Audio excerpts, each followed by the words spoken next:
tópico para a gente seguir aqui com um bate-papo sobre o que está sendo falado, tá bom? É com vocês. O que ainda precisa ser falado de hoje de manhã ou qualquer outra dúvida sobre esse processo aqui de ser igreja? Vamos lá.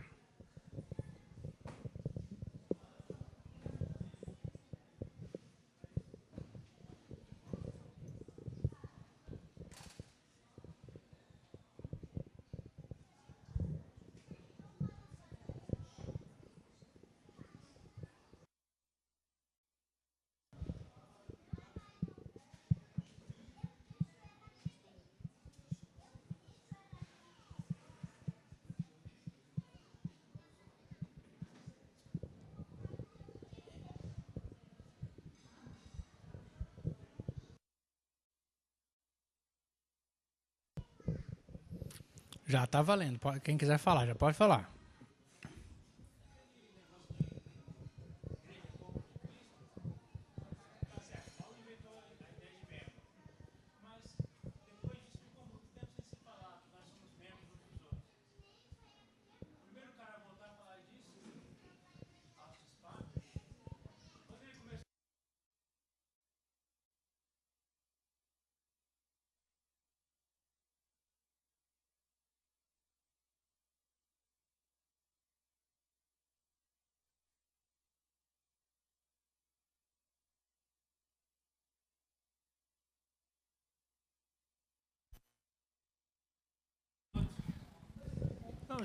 Define, sim, define. Todas elas são metáforas, né, sobre a realidade da igreja. Ora a igreja é chamada de o corpo, que tem muitos membros. Ora a igreja é a família, que tem muitos irmãos. Então, as metáforas que no Novo Testamento se utilizam para falar sobre a igreja, elas são todas muito importantes. E essa sobre o membro, sobre os membros de um corpo, ela é muito importante para falar sobre a necessidade de nós estarmos juntos, em comunhão. Que nós não podemos viver sozinhos, não há como viver o evangelho sozinho, não há como viver o cristianismo de modo solitário. A igreja é uma comunidade, a igreja é uma comunhão. A gente não tem como viver com Deus sem as pessoas. Essa é a ênfase da metáfora que o Paulo usava como corpo de Cristo. Pessoal, vamos focar aqui. Sei que o pessoal está se arrumando primeiro, para a gente não perder o raciocínio. Não é só pro forma, não é só ter bate-bola, é aproveitar dele para a gente poder formar um entendimento, ok? Então, vamos tentar focar aqui na frente para a gente não perder a linha de pensamento.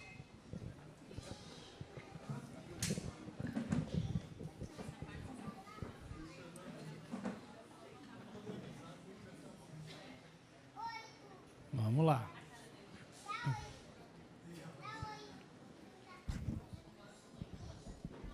Quem precisar de microfone aqui com o Natan.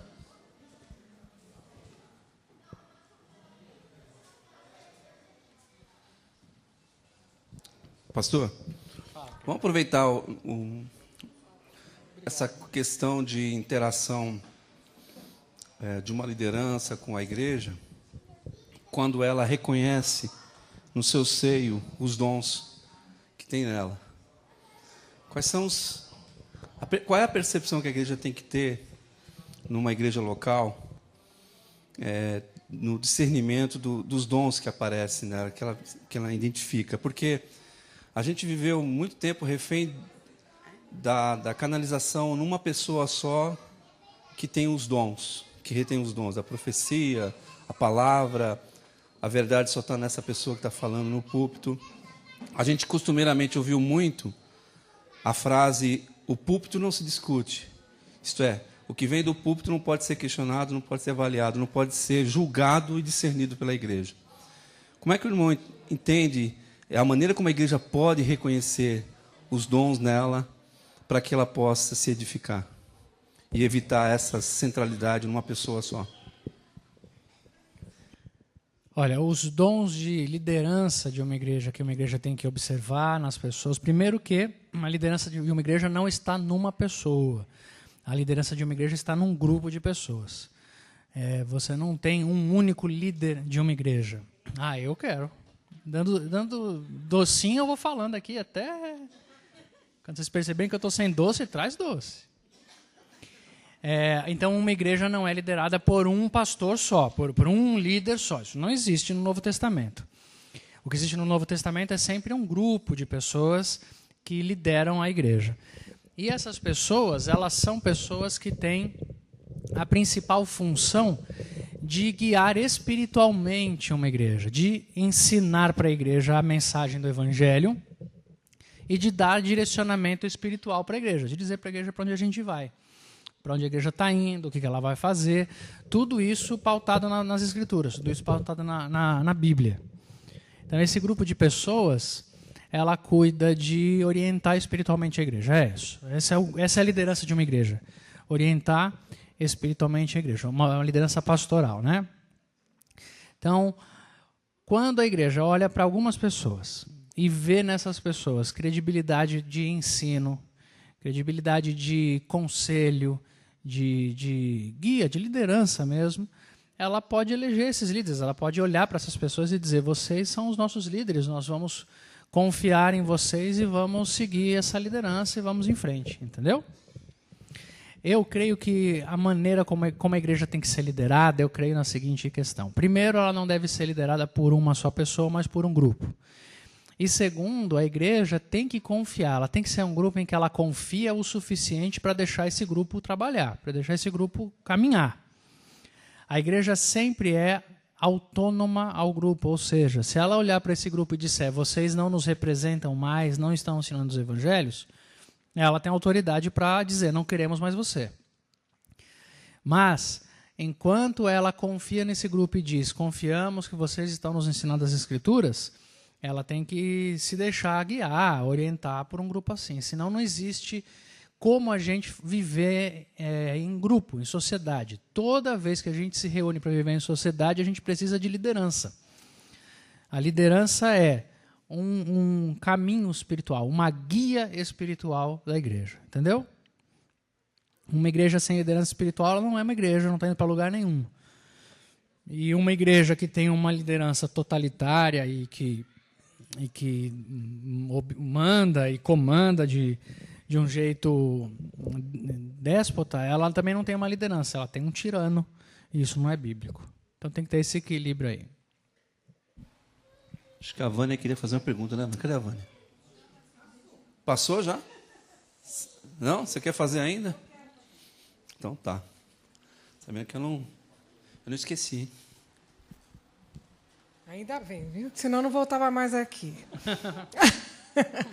Pastor, essas coisas todas que o senhor tem dito, tem falado, choca um pouco, porque não existe pessoas que têm essa coragem.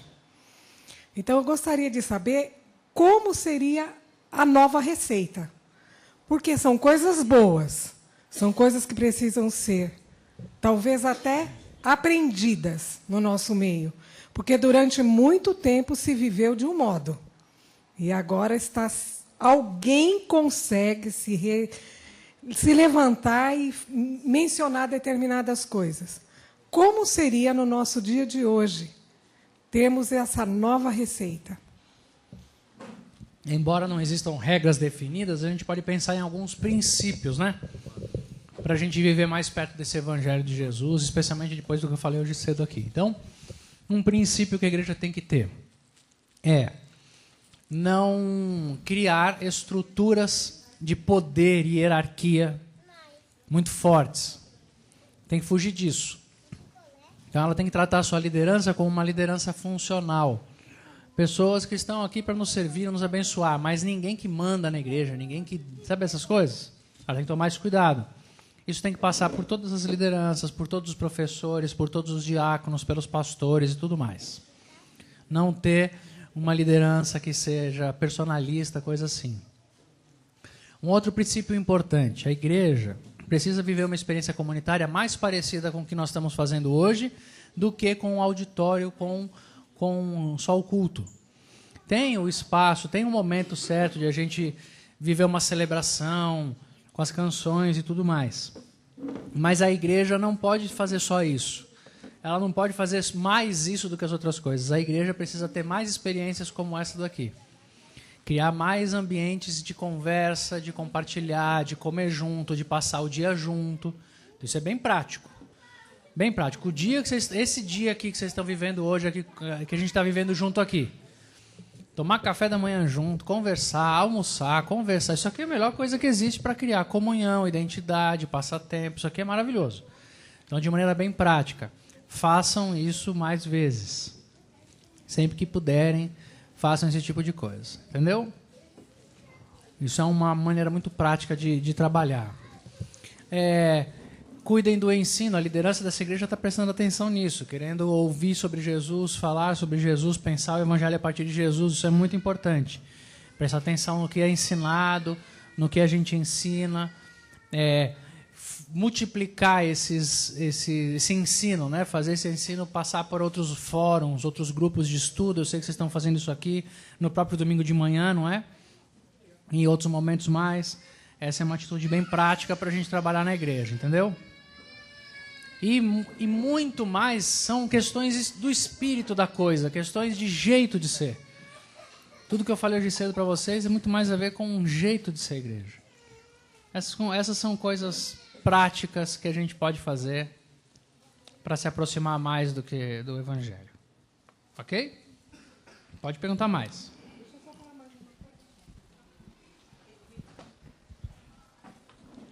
Nós sabemos que houve um erro. Teve problemas, teve situações difíceis. Mas para recomeçarmos, não teríamos que acertar o que errou ou vice-versa?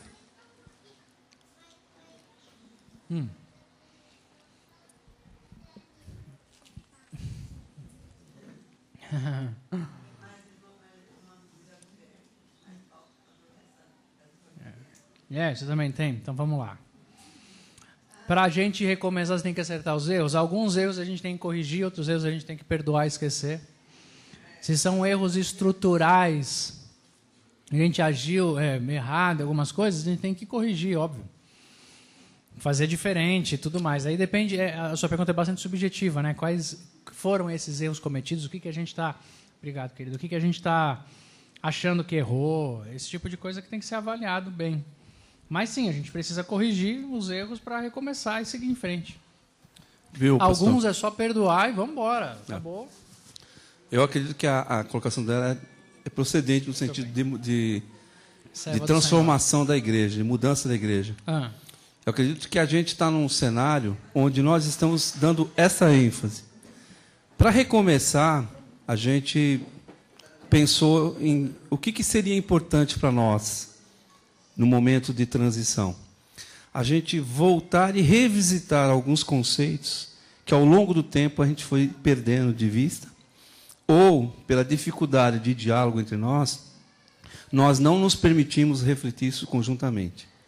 Isso que nós estamos fazendo aqui seria essa tentativa de corrigir os erros.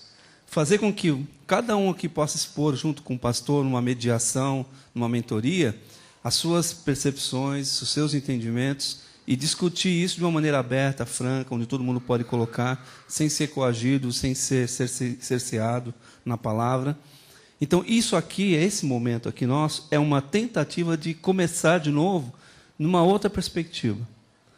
Fazendo uma escola bíblica um pouco mais participativa também, isso ajudou um pouco para a gente, mas, principalmente, colocando alguns princípios que a gente perdeu de vista, retomando eles a partir de uma perspectiva pastoral. Então, é uma tentativa. É um meio de começar de novo, tentando sinalizar algumas coisas. Ainda há outras iniciativas a serem feitas. Essa série de preleções até o final do ano é um meio para a gente tentar corrigir algumas distorções. Mas isso vai continuar. Ao longo do tempo vai continuar. Certo? Pastor, é o seguinte, foi falado muito aqui sobre os dons, foi falado aqui sobre dons espirituais, né? Existem nas igrejas os dons espirituais, como existe também na igreja os irmãos que têm condições teológicas, têm conhecimentos teológicos. A gente percebe que os dons espirituais e a teologia parece que são coisas que andam brigando aí em muitas situações. como que a gente convive com esse negócio? Porque a teologia faz parte do ensino, mas às vezes exagera em algumas coisas. Vai além de algumas coisas que a gente não consegue acreditar. A gente não sabe se aquilo vem de Deus ou se é de onde vem. Entendeu? É nessa linha que é a minha questão. Esse é um problema que já dura 2000 anos na igreja. Coisa séria. O apóstolo Paulo teve muito problema com isso. As cartas que ele escreveu à igreja de Corinto, elas eram baseadas especialmente nessa questão dos dons, das manifestações. A igreja estava bastante perdida nessas questões todas. Porque havia algumas manifestações que eles chamavam de dons do Espírito Santo e que eles faziam uma grande confusão com aquilo. Eles usavam os dons para ver quem era mais importante, um mais importante que o outro, essas coisas todas. E eles se confundiam e se perdiam bastante. E o apóstolo Paulo teve que escrever para eles dizendo que eles estavam usando os dons, essa coisa dos dons espirituais, com os motivos errados e fazendo uma grande confusão. Então, ao mesmo tempo em que ele fala que ele acreditava que havia dons, ele acreditava também que a igreja estava exagerando na história e usando aquilo de um jeito equivocado. Então, a gente tem que voltar para as Escrituras e olhar para como os apóstolos trataram essas questões. Eu gosto da maneira equilibrada com que o apóstolo Paulo trata essa questão de dons.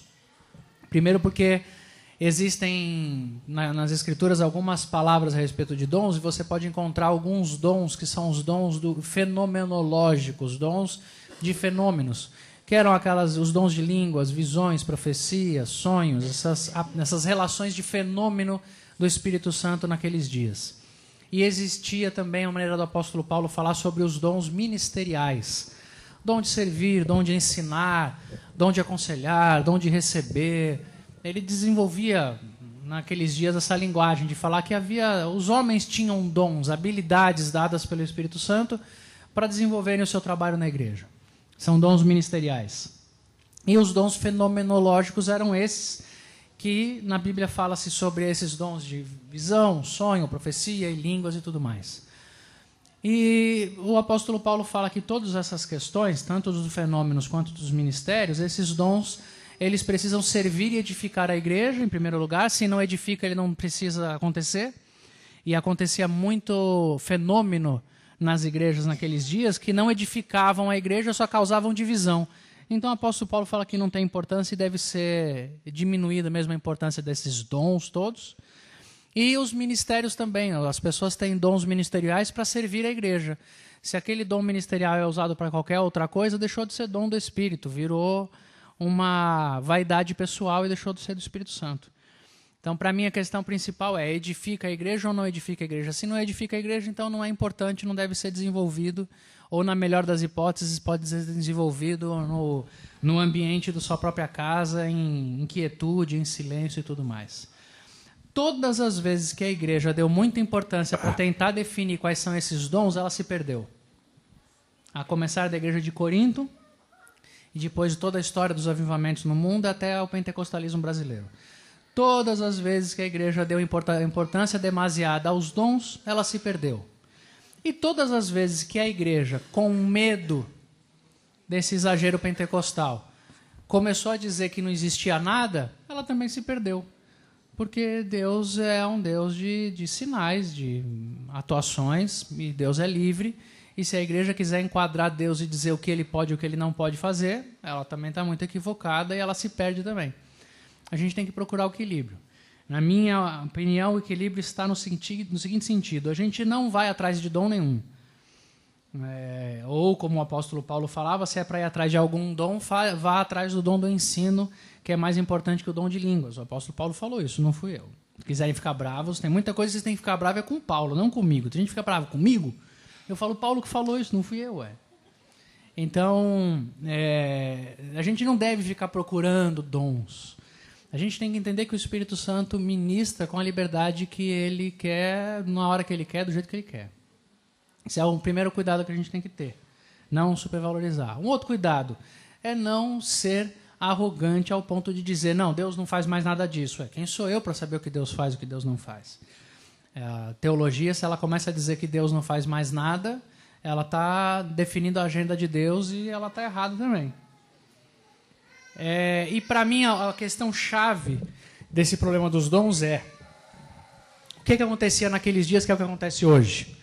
Vamos supor que eu esteja aqui num momento com os irmãos e Deus me toca o coração e me usa profundamente e eu faço uma oração agora e alguém é curado fisicamente aqui, nesse momento, com uma cura extraordinária, tá bom? Eu creio nisso. Vocês creem nisso? Claro que eu creio. Vamos supor que isso acontece. Se isso acontece, qual é o próximo passo da igreja? É dizer, o pastor Alexandre cura. Tá certo ou não tá certo?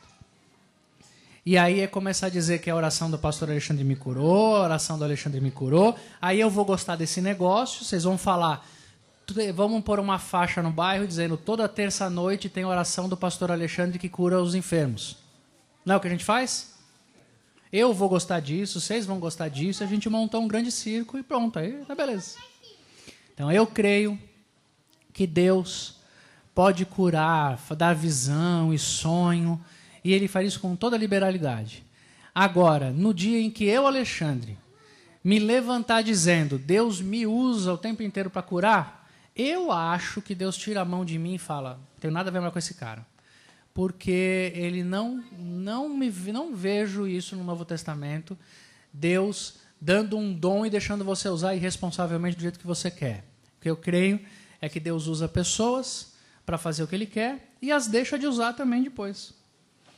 Então, um cuidado que a gente devia tomar é, se um dia Deus me falar algo específico sobre a vida de alguém tão forte, assim, um anjo aparecer na minha frente, eu devia falar e depois ir para minha casa e esquecer o assunto, porque não é porque Deus falou comigo um dia daquele jeito que vai ter que falar sempre. Aliás, os grandes homens da história sempre disseram não para Deus quando Deus mandou fazer um negócio. São só os loucos que saem correndo fazendo. Quando Deus chamou Moisés e falou, eu quero que você leve e tire o meu povo do Egito, o que o Moisés falou? Eu? Você está de brincadeira. Eu não vou, não. Vai, rapaz, chamei você. Eu não vou coisa nenhuma. Hoje em dia, a turma acorda com a cabeça meio assim e fala que Deus dá uma visão e o cara sai falando de emprego dos outros, da vida dos outros. Moisés viu Deus na frente dele falando, vai falar com o faraó. Moisés, eu falo nada. E só foi porque Deus aceitou mandar o irmão junto. Tá certo ou não tá? Moisés falou, tá, eu te obedeço, mas com uma condição. Olha o camarada, que corajoso, que folgado, né, com Deus. Eu só vou se for do meu jeito. Eu vou se o senhor mandar meu irmão junto. Deus falou, tô vendo que esse cabra é tão teimoso. E agora tem que ser ele mesmo? Então vai ele e o irmão dele, então. Aí o Moisés foi com receio, com medo, perguntando ainda, eu vou dizer o que para esse povo? Que veio um Deus aqui e me chamou para falar, eles não vão acreditar. Então, as pessoas que têm um mínimo de senso, elas são cuidadosas com tudo que elas fazem, com os seus dons e tudo mais. O que eu vejo muitas vezes é muita gente se levantando, dizendo que é profeta, falando um monte de bobagem, sem medo nenhum. No Antigo Testamento, inclusive, existia um procedimento, um expediente muito interessante, que era, se um profeta fizesse uma profecia que não se cumprisse, ele era apedrejado. Eu acho que a gente devia voltar a apedrejar na igreja, os profetas. Ia ser uma beleza, você vê como é diminuir. Não ia ter mais ninguém levantando e dizendo, eis que te digo que você vai casar não sei com quem. Vai acontecer um negócio na tua vida. Por que tem tanto assim? Porque as pessoas são muitas vezes irresponsáveis, brincam com coisa séria e não levam a sério o Senhor. Eu sou do tipo daqueles homens da Bíblia que se Deus aparecer para mim, Ele tem que aparecer 2, 3, 4. Eu sou do tipo, inclusive, que Deus tem que mandar baleia para me engolir para eu fazer o que Ele quer. E eu acho que isso é melhor. É mais prudente do que sair falando um monte de coisa, mostrando o dom de um monte de coisa, sem ter certeza do que está falando. Se eu, de repente, começar a falar em línguas estranhas aqui, eu vou ficar em silêncio, vou falar só comigo, talvez. E vou tentar perguntar para Deus, ou se eu mando um intérprete, eu não abro minha boca. Vou falar para quê? Foi isso que o Senhor ensinou? Não está nas suas escrituras? Aí eu vejo uma turma querendo falar qualquer coisa o tempo inteiro. O apóstolo Paulo falou mesmo assim, se não tiver quem interprete, fique quieto, fala na sua casa para você mesmo. Está tão claro lá nas escrituras, está tão nítido. Então, eu creio, irmão, que a gente precisa tomar cuidado para não viver em função desses dons, dessas profecias, desses fenômenos todos. E digo isso como um crente. Eu creio que Deus pode usar até uma mula, não vai me usar? Pode usar quem Ele quiser, pode dar sonho, visão. profecia para quem ele quiser, na hora que ele quiser. Aliás, eu creio que hoje ele faz isso e está fazendo em algum canto do mundo, em algum momento, isso agora. Eu ouço experiências extraordinárias, milagrosas, de gente vendo anjo e sonhando com coisas e realizando missões em lugares extraordinários agora. Assim como os apóstolos sonhavam e viam coisas. Eu conheço histórias assim e creio nelas. Eu não creio na brincadeira que se faz na igreja brasileira sobre dons que a gente vê por aí. Isso eu não creio. Pode falar. Sabe, pastor, eu tenho um relativo trânsito no meio pentecostal nos últimos anos. E a orientação de Paulo, ou do Espírito através de Paulo, acho que é 1 Coríntios 12, 28, tem uma série de dons alistados lá, mas tem duas palavrinhas que eu acho que tanto nós conservadores, digamos assim, como os pentecostais e neopentecostais, um tropeça em uma, o outro tropeça na outra. Então, diz lá o texto, primeiramente, Deus colocou na igreja apóstolos, profetas, evangelistas, pastores mestres e tal. E depois vem um advérbio de tempo. Depois, dons de curar, dons de fazer esses fenômenos sobrenaturais. Né? Parece-me que nós, os conservadores, nos especializamos mais nos dons ministeriais e, de alguma maneira, no geral, é lógico, deve ter igrejas diferentes de nós, não deixamos a segunda fase acontecer, digamos assim. Já os irmãos pentecostais pularam a primeira fase e vão direto para o sobrenatural sem controle, uma vez que o bom controle seria a doutrina dos apóstolos. Quando a gente vê aquele ciclo de crescimento lá em Atos 2,47, quando entram os primeiros 3.000 convertidos na igreja, o Espírito Santo não manda ensinar a falar em línguas, ensina para eles a doutrina dos apóstolos. Aí depois, no ciclo de crescimento, lá pela 6ª menção, aí entram profecias, milagres e curas, havendo claramente uma perfeita harmonia do texto de Atos com o texto de 1 Coríntios. Né? Bom seria que nós pudéssemos ter o melhor dos dois mundos. Né? Eu entendo isso também. E acho que existem boas experiências das duas realidades acontecendo em algumas igrejas, mas não é o mais comum. O mais comum é a gente polarizar um pouco e desequilibrar as coisas.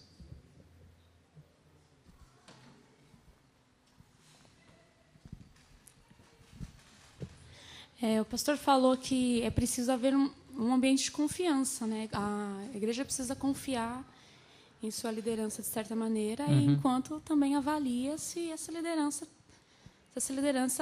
é idônea, representa mesmo a mensagem de Deus, a mensagem do Evangelho. Mas, assim, pensando numa situação de uma igreja de uma comunidade aqui como a nossa, que a gente sabe que é muito diversa na maneira de pensar, não tem um pensamento... Por muitos anos, né, não tivemos um pensamento único, uma igreja de muitas divergências e muita discussão, coisa e tal. Então, assim, nem sempre a liderança que está lá na frente, nem sempre quem está na frente do louvor ou na escola bíblica é aquela pessoa que eu sei que não pensa da mesma forma que eu. Então, é difícil manter um ambiente de confiança. E ainda mais depois da gente passar por alguns momentos, alguns períodos de rivalidade, de briga mesmo, de embate. Tudo bem que passamos por situações assim um pouco extremas, né, bem pontuais do líder diferir demais daquilo que a gente acredita. Então, as brigas estavam bem extremas mesmo. Mas, assim, a gente não pode cair, de repente, no vício. E como fugir desse risco de cair no vício, de se antecipar muito na crítica e, de repente, aquela pessoa que está lá na frente é uma pessoa de boa vontade, mas não vai pensar da mesma forma que eu, da mesma forma que todo mundo, que a maioria, sei lá. E a gente se antecipar demais na crítica e acabar pesando muito naquela liderança por essa desconfiança e por esse vício de disputar, de rivalizar, de achar que, não, você está se desviando, você está fugindo do que a gente aprendeu. Entende? Às vezes as pessoas erram e não é por maldade, né? É simplesmente por alguma falta de maturidade, mas quem de nós tem toda a maturidade do mundo para assumir uma liderança e não errar em nenhum ponto? E às vezes eu percebo que a gente acaba que aqui mesmo na nossa igreja a gente tem medo de assumir a frente de alguma coisa.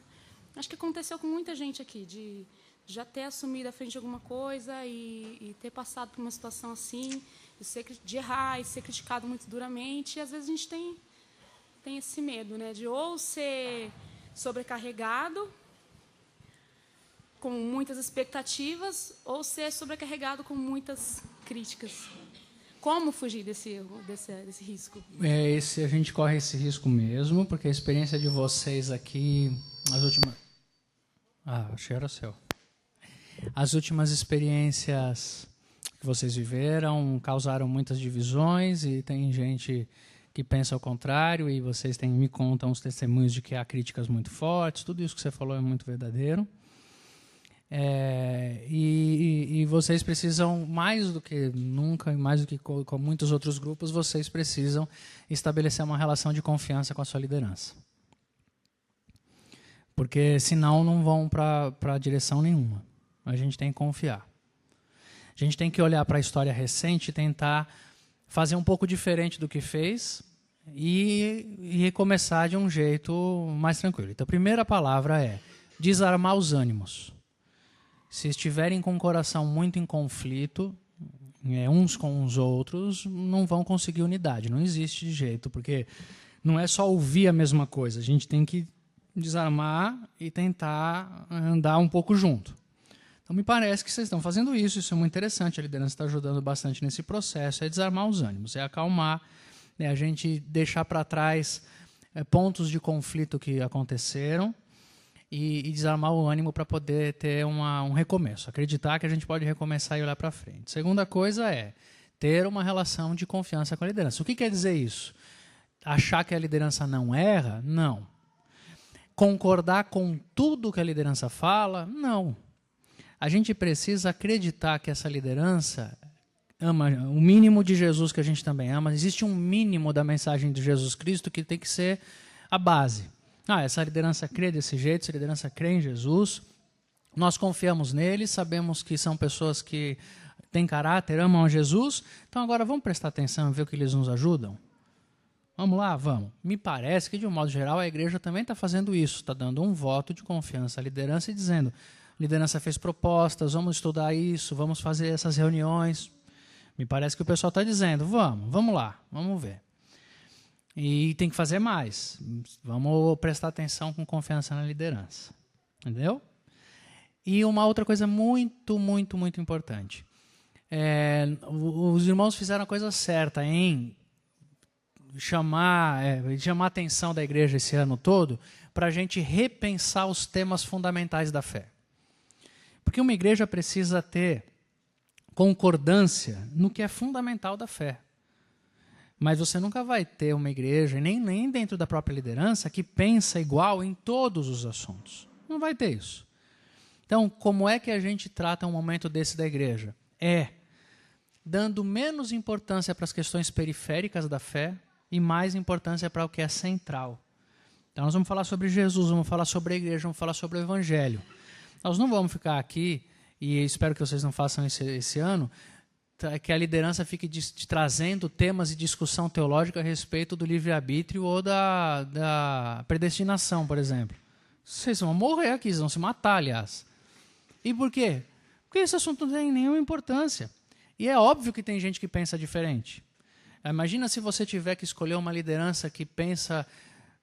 que nem Calvino, como você pensa, vocês não vão escolher nunca uma liderança perfeita, entendeu?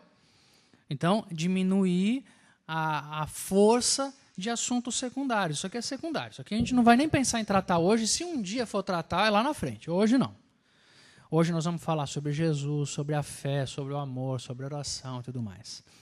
Quando uma igreja está vivendo um recomeço, depois de ter vivido alguns traumas, ela precisa viver a experiência básica da fé. Vocês precisam orar. Parece óbvio o que eu estou falando, mas isso é a coisa mais importante. Então, quando vocês estiverem reunidos, em reuniões, chamar as pessoas para fazer trabalhos durante a semana em reunião, vocês têm que estudar o básico da fé e orar bastante. Se reúnam para orar, se reúnam para conversar, para acalmar os ânimos. Vocês estão juntos, estão vivendo uma igreja, entendeu? É isso que precisa acontecer. E, nesse processo todo agora, vocês precisam tratar na alma da igreja o trauma com a figura pastoral que vocês têm aqui. É inegável que vocês tenham um trauma com a figura pastoral. Vocês sofreram, viveram crises. Há pessoas aqui que não querem ver pastor nunca mais na frente. Outros que acham que tinha que ter pastor logo porque a igreja está se perdendo sem a figura de um pastor. Tem de tudo, tá certo ou eu estou errado? Tá bom. Então, isso aconteceu porque vocês viveram situações traumáticas. Então, vocês precisam tratar. Eu, pessoalmente, acho sadio esse processo que vocês estão fazendo de ir com mais calma na escolha de um novo pastor. Parece que ainda é assim, ainda é o espírito que está dirigindo, a maioria, não é assim? E com um pouco mais de calma. Eu acho prudente, depois de tudo que vocês foram vivendo nos últimos anos, vão com calma. Se Jesus voltar amanhã, essa igreja está sendo pastoreada. Os irmãos que estão aqui estão pastoreando. Vocês não estão indo para o inferno porque está sem pastor, não. Está tudo bem, está caminhando. Tá bom? Amém? Eu estou falando uma piadinha, vocês podem rir agora, tá? Ninguém está com medo disso, não, né? Então, vão com calma. É muito importante ter calma com isso. Quando essa igreja voltar a falar de modo formal a respeito de como é que vamos ter um pastor, de que jeito vai ser um pastor, não vai, como que vai ser isso? Vocês vão querer um apóstolo aqui, um bispo, eu não sei o que vocês vão querer. Quando vocês estiverem nessa fase, aí é uma hora de conversar bastante e repensar como foram os últimos processos de escolha de pastor. Porque, irmãos, vocês passaram por experiências difíceis aqui, e a culpa não é só dos pastores que vieram para cá. Quem que foi que vocês escolheram? Como é que vocês escolheram essas pessoas? Vocês vão ter que se avaliar e olhar por que é que a gente faz isso. Vocês têm que se perguntar isso. Por que é que a gente faz um negócio desse? Por que a gente se torna refém de algumas situações? Vocês, essa igreja, precisa se avaliar. A liderança tem que se preparar para esse momento de conversa. Tem que oferecer subsídio para a igreja, tem que repensar, tem que pensar o que aconteceu. Tem que se avaliar, entendeu? Para que vocês façam um processo novo em que haja atitudes novas. Alguém já disse que se você faz as mesmas coisas, você não pode esperar um resultado diferente. Não adianta nada tentar esperar um resultado diferente fazendo as mesmas coisas que a gente fez antes. Então, na hora de ser bem prático nessa questão, a gente vai precisar avaliar o que foi que fez, por que chegou até aqui, quais foram as diretrizes tomadas antes, será que foi a melhor maneira de escolher, não foi, como é que nós vamos daqui para frente e tudo mais. Agora, esse momento, para mim, ele é daqui a pouco. O momento de hoje é a igreja continuar aumentando a sua confiança na liderança que hoje ela tem. Essa igreja tem uma liderança. Vocês estão aqui, e outros que podem estar em outros lugares, alguns de vocês são esses líderes. Vocês estão numa relação de confiança. Está todo mundo indo devagarzinho. Continuem assim, indo devagar. A igreja toda, eu digo, ou deposita uma confiança nesses irmãos que estão liderando, ou não tem para onde a gente ir. A gente tem que confiar. E quando essa liderança tomar decisões e quando o próximo pastor chegar aqui, irmão, não existe ninguém nesse mundo que consiga agradar todo mundo. Não existe. Não dá, nem Jesus conseguiu, nem Deus conseguiu, não tem jeito. Não dá para agradar todo mundo. A gente vai desagradar. Então, qualquer coisa que um grupo de irmãos aqui fale, qualquer decisão que esse grupo da liderança tomar hoje, assim, vamos mudar um horário de uma reunião para outro horário, vai agradar alguns e desagradar outros. Vamos convidar um irmão para pregar num domingo aqui. Vem um pastor para pregar aqui no domingo que vem, por exemplo. Vai agradar uns e desagradar outros. Ah, esse pastor Alexandre aí que está falando, eu agrado uns e desagrado outros, eu não tenho dúvida disso. Então, sempre é assim. O que a gente tem que julgar numa liderança para saber qual é o limite dessa questão? A questão é, enquanto os líderes me desagradam, se me desagradarem, no que diz respeito à escolha da música, ao horário do culto, à cor do banco, entendeu? Eu tenho que confiar, eu não tenho nada a ver com isso. Os irmãos escolheram da melhor maneira possível. Ah, eu acho que se fosse eu teria feito esse café mais cedo. E daí que você acha isso? E daí que eu acho isso? Isso aí é um probleminha que eu achei, tal. O que é que uma igreja tem que julgar numa liderança? Esses irmãos estão pregando o evangelho? Esse pastor que eles trazem aqui prega o evangelho? Essas músicas que estão sendo cantadas têm uma letra do evangelho? Entendeu? Então tá bom. Ah, eu não gosto muito do culto tão longo, mas isso é um problema meu. Ele continua sendo o meu pastor porque o que ele prega é o evangelho. Eu não gosto muito da gravata que ele usa. Eu não gosto muito que a mulher dele não me dá bom dia. Eu não gosto, entendeu? Essas coisas a gente precisa parar de trazer como um problema da igreja. Isso é um problema seu, não é da igreja. Tem muita coisa que você tem na sua cabeça que é problema seu, não é da igreja. Muita coisa, mas muita coisa. O ritmo da música, o microfone que não funcionou, o estacionamento que precisa pôr pedra, não sei o quê. Isso é problema seu, não é da igreja. Porque se o pastor está pregando o evangelho, se a liderança está pregando o evangelho, você pode ter certeza que essa liderança vai errar, vai te frustrar em muitos aspectos. O que uma liderança não pode me frustrar, nos frustrar? Tem que ter caráter e tem que ter o evangelho. E hoje em dia tem tanta gente aí que está pregando tanta bobagem, tanta gente pisando na bola em tantos aspectos, que se a gente tiver pastor que não faz bobagem, não sai fazendo coisa errada, não rouba ninguém, não dorme com a mulher de ninguém, prega o evangelho, já está bom, já está muito bom. Se ainda quer que ele te agrade até com a gravata que ele usa, vai ser difícil, hein? Vai ser um pouco complicado. Quando a gente vive experiências traumáticas como vocês viveram, existe uma tendência a você procurar um homem perfeito, senão não vai servir ninguém. E procurar uma liderança perfeita. E isso vai ser um problema num futuro próximo para os irmãos, quando vocês chegarem nessa fase, entendeu? Avaliem o que é mais importante. Para mim, isso é ter confiança na liderança e criar essa relação.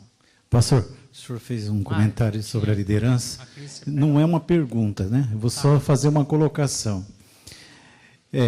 Eu tenho, junto com a liderança atual da igreja, eu tenho sempre comentado para a gente não trazer o passado para a discussão no presente. Ou seja, não colocar alguma coisa no passado, a gente tem que ter sabedoria, foram coisas boas, né? Mas, nessas 2 vezes, 3 vezes hoje que o senhor tem vindo, né, eu acredito que nós já temos um norte a seguir, ou seja, acabou muitas das preocupações, principalmente as minhas preocupações, têm acabado. O senhor veio fazer uma assessoria, um acompanhamento, isso aí a gente tem visto na prática, né? E o feedback que eu tenho recebido é muito positivo com a presença que o senhor tem, né? Estados aqui uma vez por mês e está nos ajudando muito, muito. Eu tenho sempre, sentei com a liderança esses dias atrás, conversei, que nós chegou uma hora que nós precisamos comemorar a alegria de estarmos juntos. Né? De estarmos juntos. E a gente tem visto isso aí na prática. É evidente que nós não vamos, e eu tenho falado com a minha liderança o seguinte, não vamos julgar nada,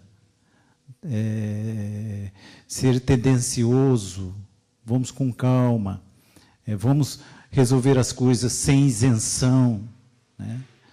Vamos para frente. Não lembrar do passado, né? Não com rancor, porque tem pessoas que às vezes lembram do passado. Onde foi feito dessa maneira? Por que não continua fazendo? É evidente que nós estamos numa nova, Natan comentou isso aí domingo passado, nós estamos num novo tempo, né? Numa nova visão das coisas. Embora nós sempre falamos que nós estamos revisitando, né? Estamos revisitando, ao mesmo tempo, quebrando paradigmas. Isso eu falei para o senhor. Nós estamos como batendo num bloco de concreto, não com uma marreta de borracha, né? Senão a gente jamais quebra esse bloco. Quero explicitar aqui a minha ideia. Nós estamos batendo numa marreta, como uma marreta de ferro, num bloco duro de concreto, entendeu?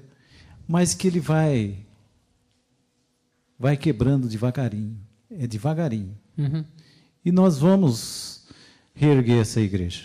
Nós temos pessoas que querem o bem-estar da igreja, né? Eu acho que o senhor já está entendendo. Nós que tem muitas pessoas da liderança e muitas pessoas que não fazem parte da liderança, está se achegando e quer o bem-estar de cada um de nós. Não só cada um de nós, lá fora. Eu tenho sempre pautado em falar isso. A igreja precisa abrir para a cidadania. A igreja precisa olhar para o social com bons olhos. Dou graças a Deus, o senhor fez um comentário a respeito dessa parte social, né? Antes de entregar o evangelho, nós precisamos ver a situação do indivíduo. Se ele precisa de um prato de comida, de um sanduíche, de uma roupa, nós precisamos estender a mão, né? Essa é a minha colocação, pastor. Muito bem. Cris? Acho que já é a terceira vez que eu ouço o pastor falar. Eu queria, depois dos 40, a gente é meio lento, né? Mas eu queria uma explicação assim, mais ampliada, porque é duas coisas que eu lembro bem. O senhor falou para não ficar dando leitinho, que nós não temos creche, né? Que se recusa a estar no berçário. Não foi creche, não, foi berçário, para falar certinho. E outra coisa é a questão do caráter, né? Que a gente sabe que hoje todos os holofotes, quem tem, isso é bíblico, né? Quem almeja ganhar aportes maiores, né? Vai ter cobranças maiores, né? Em cima de si mesmo. As cobranças vão ser muito maiores de todos os aspectos, né? É um texto que acho que poucos leem, até porque se lê não vem nem para a igreja, não quer pegar nada, porque é muito difícil. Eu queria maiores explicações, porque hoje o recomeço nosso é justamente a quebra de confiança. Porque a partir do momento que você quebrou a confiança, por mais que você tente resgatar os caquinhos, fica bem complicado. É só na graça mesmo, na misericórdia do Senhor e no amor dele que a gente consegue recuperar alguma coisa dessa confiança, né? Então, eu queria que o pastor explicasse de uma forma mais ampliada a liderança. Como fazer para nós olharmos essa questão de caráter mesmo, né? Como lidar com o caráter, ou o que é o caráter especificado mais, que a gente fala muito de caráter, mas poucos falam o que é caráter. E o não caráter, né? E, principalmente, essa questão de como lidar com pessoas que ficam, como o irmão ele falou, ficam no passado porque era feito assim, é assim que eu vou viver, é Gabriela. Eu nasci assim, eu cresci assim, eu morri assim, Gabriela. Então, infelizmente, nós temos muito Gabrielas. Às vezes, em algum momento na vida, eu sou Gabriela. Todo mundo um dia quer ser Gabriela. E a Gabriela só naquele cinema, aquela novela, se será novela ou seriado, que era muito bonita, mas naquele tempo, né? Gabriela hoje ficou uma pessoa sem essa confiança aí. Eu queria essas duas explicações, por gentileza. Bom, existem dois tipos de relacionamento que a gente tem com o passado. Algumas pessoas ficam presas ao passado por motivos rasos, do tipo, a gente tem que reproduzir o passado, tem que fazer igual. Outras ficam criticando o passado para não fazer nada hoje. Existe um dos ministérios que mais tem gente envolvida em igreja, é o Ministério da Crítica, né? Esse é o ministério que mais gente, sempre tem. Você nunca precisa ir atrás de ninguém, porque sempre tem presidente da crítica.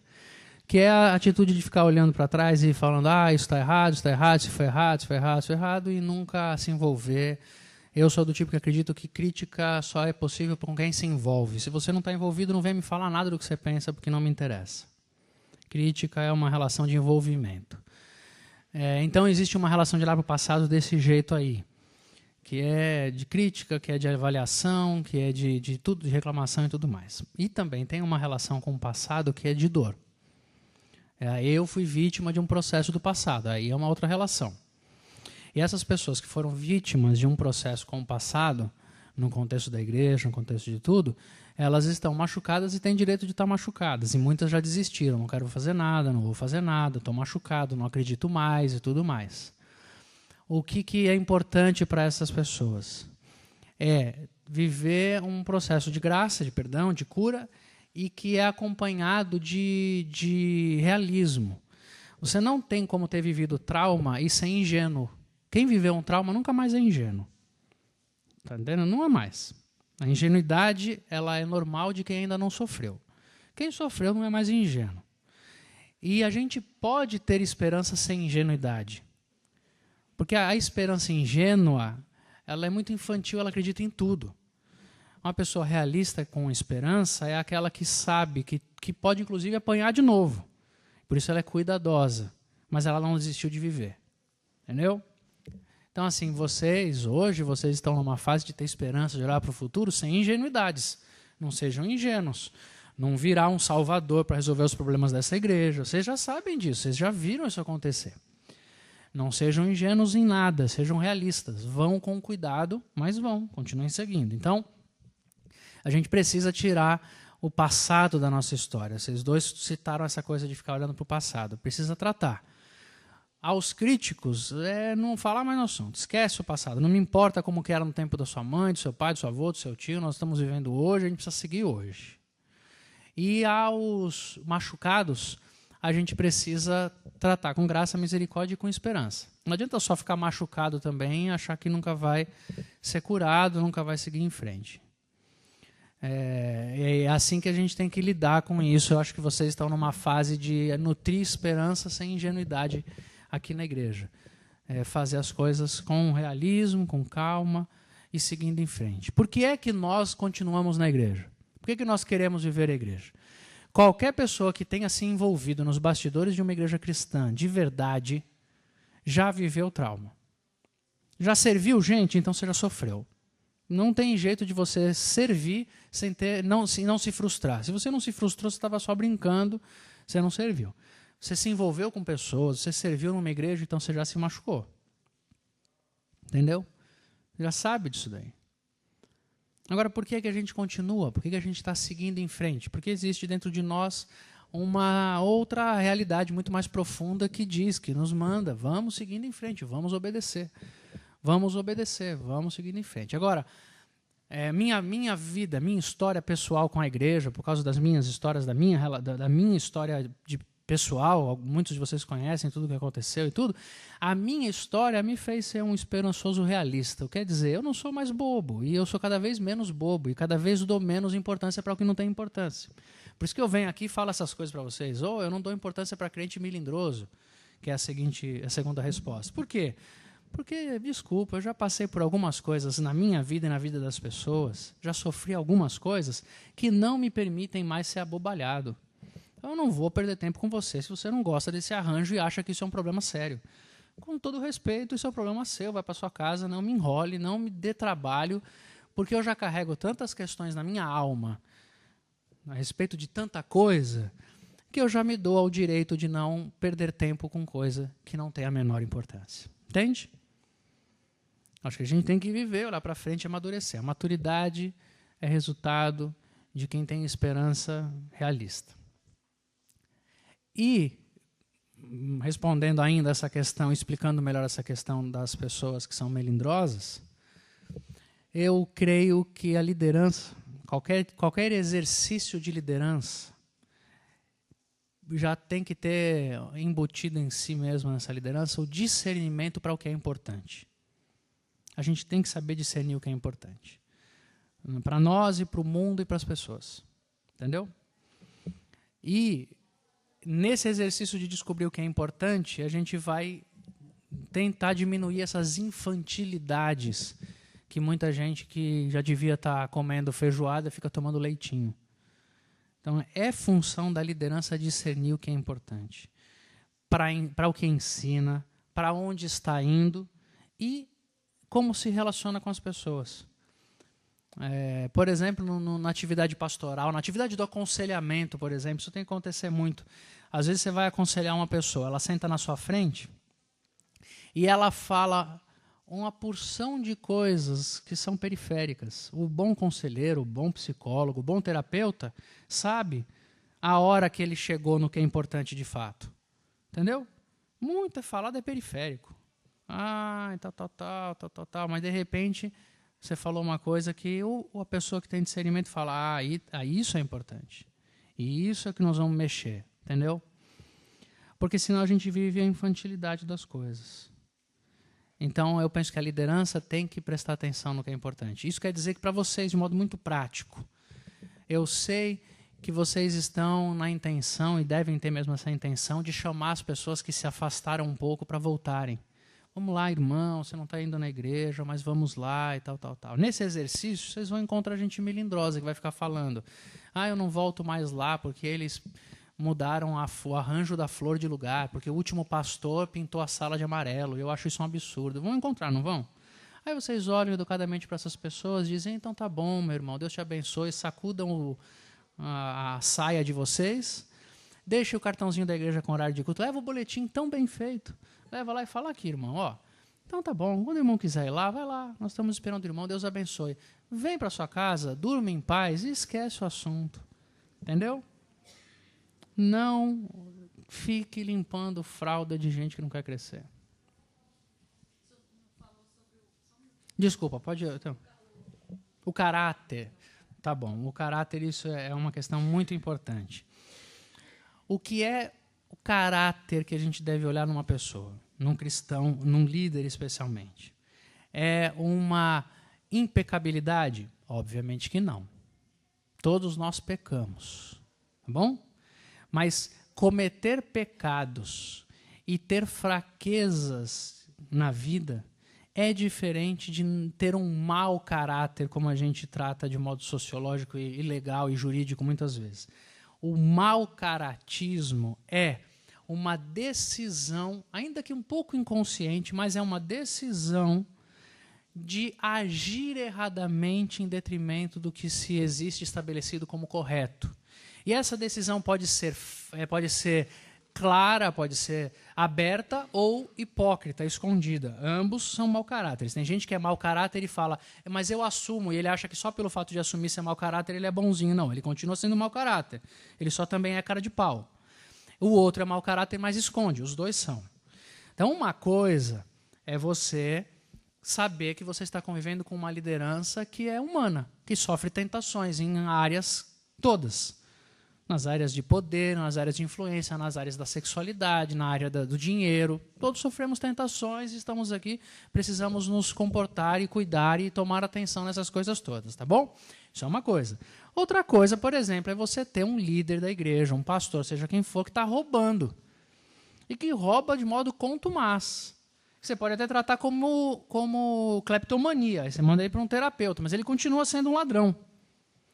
Isso não é a fraqueza do pastor essa, não, isso é mau caratismo. Você está entendendo o que eu estou dizendo? Às vezes você pega um homem de Deus, uma mulher de Deus, que um dia, num encontro de irmãos, numa liderança, ele chega e confessa, irmãos, preciso que vocês orem por mim, porque a minha tentação é com mulheres, eu preciso de ajuda, eu preciso de oração. O que você precisa? Eu preciso que você ore por nós. Tá bom, vamos orar. Esse camarada deixou de ser seu líder por causa disso? Não, ele está até confessando que ele precisa de ajuda. Isso é uma coisa. Outra coisa é você ter um líder de uma igreja ou um pastor que canta as mulheres da igreja, um diácono que olha de modo cobiçoso para uma mulher da igreja, um pastor que tem casos com mulheres, e vocês sabem, e que vive tendo caso e depois chora no púlpito dizendo, irmãos, a minha fraqueza. Fraqueza nada, isso é mau caratismo. Fraqueza, todos nós temos e corremos riscos. Mas uma pessoa que vive um comportamento errado e que diz que vai ser líder de alguma coisa, não é líder de nada. Então a gente tem que saber o que é caráter. Caráter é isso. Não é gente que é incapaz de pecar, ou gente que não peca nunca. Não, de jeito algum. Mas é gente que decidiu viver aquilo que é errado. Gente que decidiu ser pilantra. O caráter está no olho.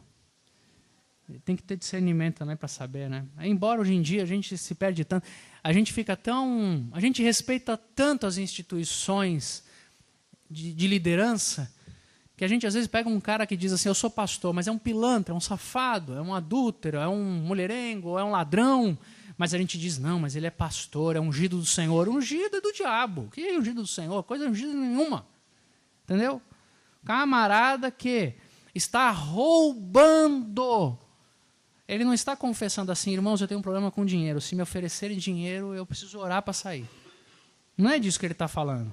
O cara está roubando a igreja, o ministério, a empresa dele. Ele não pode liderar nada. Não sei como é que a gente aceita muitas vezes como líder.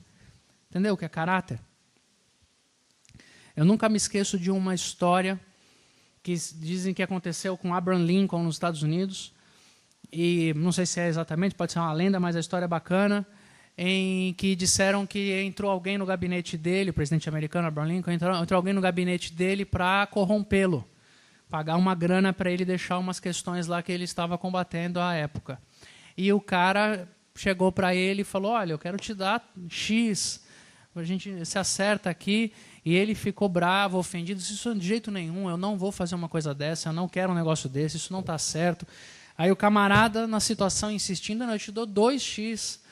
De jeito algum, isso é um absurdo, você se levanta e sai da minha sala, eu sou um homem honrado, eu prezo as leis do meu país, prezo a confiança que o povo me deu, tenho caráter e não sei o quê. Aí o cara falou, não, eu te dou 3x. Aí diz a lenda que o presidente pegou ele pelo colarinho, empurrou da sala dele pela escada, pôs ele para fora com muita agressividade.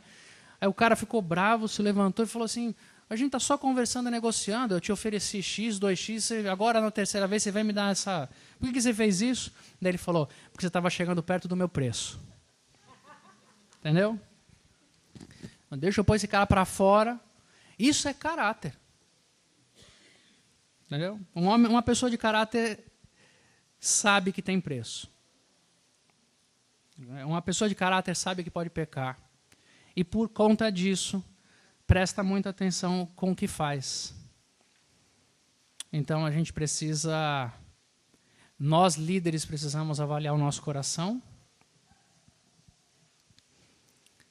A gente não leva a sério algumas coisas. Eu vou dizer uma coisa para você, tem gente que quer ser líder para aparecer, né? Se você tiver noção da responsabilidade que é diante de Deus, liderar pessoas, falar em nome de Deus para as pessoas, se a gente levasse isso um pouco mais a sério, a gente estaria gastando muita energia o tempo inteiro de joelho diante de Deus, perguntando, Senhor, será que eu posso continuar fazendo isso? E gastando menos energias políticas para chegar em algum lugar de poder dentro da igreja. Porque a liderança não é poder, liderança é serviço, representando Deus entre os homens. Liderança não é poder. Ok? Quem ia falar? O senhor ia falar? Vamos lá. Então, a fala de Efésios 2:8 vai falar sobre a graça. Por a graça foi salvo. E dentro dessa salvação existe a forma como nós somos alcançados, né? Estávamos mortos, separados de Deus, todos no mesmo nível. E quando o irmão estava comentando a respeito, indignado pela atitude do pastor Edir Macedo, pelo que ele vem fazendo no pastorado dele. Vamos dizer que amanhã o pastor possa saber que o pastor Edir Macedo, ele se regenerou, né? Foi alcançado por essa graça mesmo e ele mudou. Haveria da parte do pastor alguma dificuldade em conviver com ele?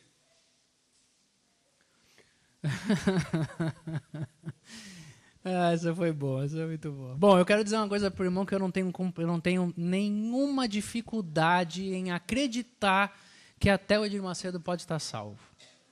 Porque quem salva é Jesus Cristo. Se ele me salvou, ele pode salvar qualquer um, até o Edir Macedo. Edir Macedo, Hitler, esses caras da humanidade assim. Agora, eu só conviveria como amigo de Edir Macedo se ele vivesse um processo de mudança de coração, de alma e de vida que me fizesse identificar nele uma pessoa com quem eu quisesse caminhar existencialmente aqui na Terra. Só assim mesmo. E isso, falando só humanamente, né? Porque quem sou eu? O Edir Macedo nem precisa que eu caminhe perto dele, ele caminha o que ele quiser, né? Eu caminho perto de qualquer pessoa, existencialmente falando, de acordo com o Evangelho, e acredito na conversão. Só não acredito na conversão do diabo porque Jesus já falou que ele foi destruído. O resto, todo mundo. Para mim, qualquer um pode ser salvo. Acho que só o diabo é que não pode. E pelo menos eu acho, até que prova o contrário, nem ele, só ele que não pode. O pastor Valdemir Santiago, R.R. Soares, faz cura milagrosa. Essas curas existem? Irmão, sim e não. Eu acho que pode ter havido curas verdadeiras num ambiente desses pastores evangelistas aí. Até acredito que tenha havido, sim. E acredito que existe muito charlatanismo também, muita mentira. O que eu acredito é que eles estão brincando com um dom de Deus. Talvez eles até tenham curado em algum momento. Mas eu acredito historicamente como homem, eu assumo publicamente isso, de acreditar que eles hoje brincam. E principalmente o Valdomiro, ele é um cara que está sob júdice. O que se sabe sobre ele não são coisas muito agradáveis. Já o R.R. Soares, eu tenho ressalvas mais teológicas a respeito dele, muito menos do caráter dele, se você quer saber a verdade. De todos esses caras aí, o R.R. Soares eu acho que é o mais sincero. Acho eu que ele crê em algumas coisas que me parecem confusas, mas eu acredito que ele crê mesmo naquilo. Os outros não, tudo pilantra. O Macedo é um safado. Mas o R.R. Soares, eu acho que é um dos homens que comete erros teológicos e que não é em si mesmo um pilantra dos maiores. Mas posso estar enganado, ele pode ser um grande pilantra também. Mas eu só acho. Os outros eu conheço um pouquinho assim, de outros carnavais. Acabou? Vamos deixar um pouco para depois, né? Senão a gente acaba consumindo tudo, né? É sempre bom o gostinho do que vem pela frente.